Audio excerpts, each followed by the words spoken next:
লুউ station. Station এটা হলো Shenzhen যাবার পথে হংকংয়ের সর্বশেষ স্টেশন। এখান থেকে বের হলে আমি এখন হংকং মেনল্যান্ড থেকে ঢুকবো এবং হংকং থেকে বের হব।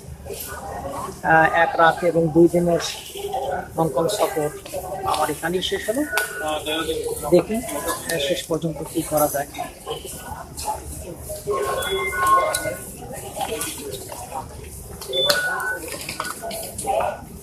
হ্যাঁ,